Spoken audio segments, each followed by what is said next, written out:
Assalamualaikum warahmatullahi wabarakatuh dan salam Malaysia Madani. Saya Fadisha Diana binti Muhammad Jokairi, murid tingkatan 3, anak didik sekolah menengah Kebahasaan Konvent Ipoh. Kod sekolah saya AEB 2048. Pada hari ini, saya amat berbesar hati untuk berkongsi sebuah buku yang amat bermakna buat diri saya. Buku yang dipilih berjudul Arkitek Jalanan, hasil karya Timmy Abdullah. Buku ini diterbitkan oleh Iman Publication pada tahun 2017 dan telah mencipta pelbagai kejayaan. Buku ini mempunyai 353 halaman bercetak dengan 22 bab. Arkitek Jalanan merupakan siri kedua daripada siri Jalanan yang meneruskan kisah perjuangan penulis selepas pelukis jalanan. Ayo fokuskan minda untuk mengikuti bicara buku yang luar biasa ini.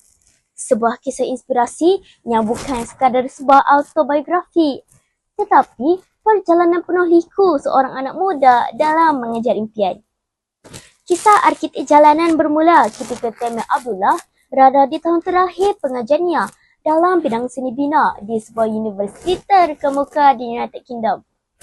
Pada fasa ini, beliau diuji dengan pelbagai cabaran yang bukan sahaja melibatkan tekanan akademik, malah turut melibatkan keletihan fizikal, kesihatan mental dan bebangan kewangan.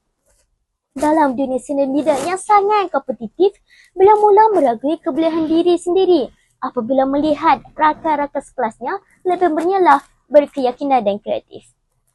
Dalam keletihan dan kekecewaan, beliau kembali meletakkan pergantungan sepenuhnya kepada Tuhan, menguatkan semula niat dan azamnya untuk berusaha hingga ke penghujung. Secara peribadi, saya amat terkesan dengan kisah ini kerana ia mencerminkan perjuangan saya sendiri sebagai seorang pelajar. Buku ini memberi inspirasi untuk saya terus melangkah walaupun tidak tahu apa yang menanti di hadapan.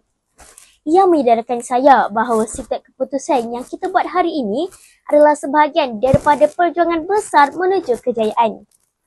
Kesimpulannya, Arkitek Jalanan bukan sekadar sebuah buku, tetapi sebuah perjalanan jiwa. Ia mengajar kita bahawa dalam hidup, kita akan berdepan dengan pelbagai cabaran. Namun dengan usaha, doa dan kesungguhan, kita pasti akan menemui jalan kejayaan. Sekian, terima kasih.